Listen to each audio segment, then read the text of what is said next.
네, 급변하는 외환시장 상황 전문가와 함께 짚어보겠습니다. IM증권 박상현 연구원 연결돼 있습니다. 안녕하세요. 예, 안녕하세요. 네, 박재홍 의원님 이번 주는 어떤 소식 준비해 주셨나요? 예, 트럼프 트레이드가 다소 잠잠해지면서 미 연준과 일본은행의 통화 정책 방향으로 관심이 쏠리고 있는데요. 이번 주는 공식간 경제 이벤트 및 주요 경제 지표들이 쏟아지고 미 연준 위원들이 발언도 다수 이어지는 만큼 달러 흐름과 관련된 이슈를 정리해봤습니다. 네, 트럼프 당선인의 관세 카드 대상이 계속해서 확대가 되고 있는 양상인데 이번에는 비서방 신흥 경제국 연합체 브릭스를 향해서 100% 관세 부과를 경고했는데 이 발언 구체적인 배경 좀 알려주세요. 예, 일단 푸틴 대통령이 그 브릭스 정상회담에서 달러를 대체할 수 있는 어떤 결제 시스템, 통화 자체를 좀 만들 수 있다라는 어떤 제안을 좀 한 부분들인 것 같고요. 이것에 대해서 이제 트럼프 대통령이 이제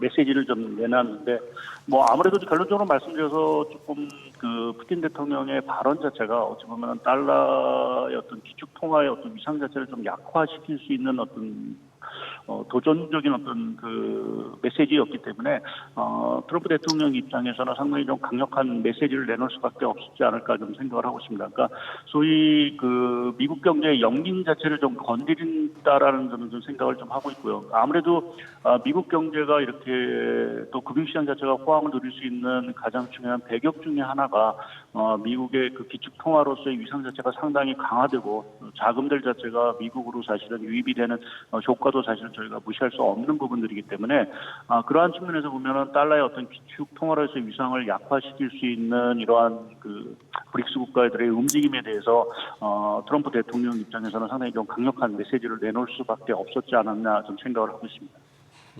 네. 자, 이제 이 일각에서는 이제 트럼프의 강력한 보호무역 정책이 오히려 이제 달러의 힘을 약화시킬 수도 있다, 뭐 이런 얘기도 나오고 있고, 결국은 뭐 관세 중심의 정책이라면은 달러가 강해질 수밖에 없냐 이런 얘기인데 지금 어떻게 보세요, 박영원 의원님? 지금 이 브릭스가 가만히 있지는 않을 것 같은데 이게 달러의 어떤 지위를 흔들 수 있다고 보십니까?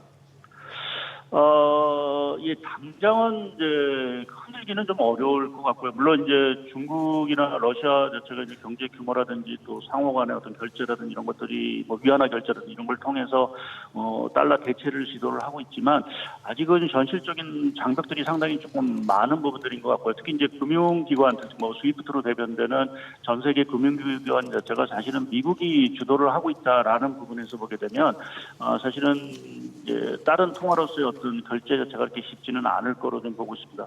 뭐 그러한 측면에서 뭐 중국 같은 경우는 이제 디지털 화폐 뭐 이러한 것들의 도입 가능성을 사실은 얘기를 하고 있는 것들이 아마 그러한 그 결제 시스템 자체를 좀 회피하게 한 방안으로 중국은 좀 생각을 하고 있는 것 같고요. 그래서 이러한 것들이 사실은 이제 달러의 어떤 움직임 자체가 강화되기 위해서는 조금 더 저는 지금 시간이 필요하다고 보고 있고, 말씀하신 대로 관세 정책 이러한 것들을 통해서 만약 미국 경제가 오히려 흔들린다, 또 트럼프 대통령의 정책으로 해서 부채 부담 자체가 상당히 커진다라고 했을 때는 그때 가서는 다시 한번 이 탈달러에 대한 움직임 자체가 상당히 좀 강화될 수 있다라고 좀 봐야 될 것 같고요.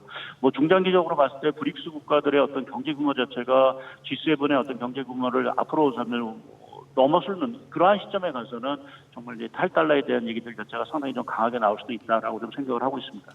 네, 지금 미국 10년물 국채 수익률이 크게 떨어지면서 이제 강달러 기조는 다소 좀 수그러든 상황인 것 같은데 이게 추세적인 하락으로 이어질까요? 아니면 다시 반등할까요?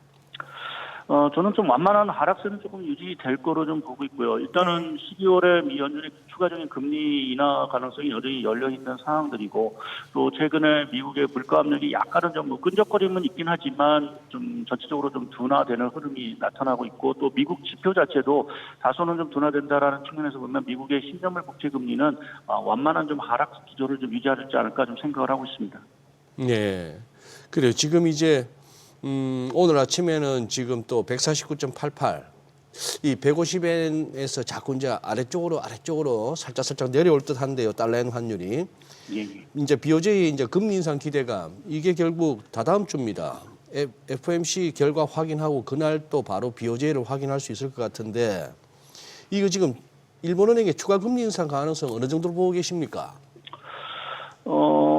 저는 뭐 금리 인상을 한 60% 정도가 되지 않을까 좀 생각을 좀 하고 있습니다. 뭐 지난번에 이제 그 일본의 그 소비자 물가 자체가 시장 예상치를 좀 상회하는 쪽에서 나왔기 때문에 그렇게 보면 그 BOJ 입장에서는 더 이상 금리 인상을 좀 지연시키는 데는 조금 한계가 있을 거로 좀 보고 있어서 이번 12월에는 좀 금리 인상에 나서지 않을까라는 쪽에 좀 생각을 하고 있고요. 다만 이제 변수 자체는 일본 그 신임 정부 자체가 경기 부양책을 사실은 이제 내놓은 상황들이기 때문에 그러한 부분이 금리 인상에 조금 걸림돌을 좀 작용할 수 있는 부분들은 좀 있는 것 같습니다. 그렇지만 BOJ 어떤 기조로 봤을 때는 12월에 좀 금리 인상에 나서지 않을까 좀 예상을 하고 있습니다.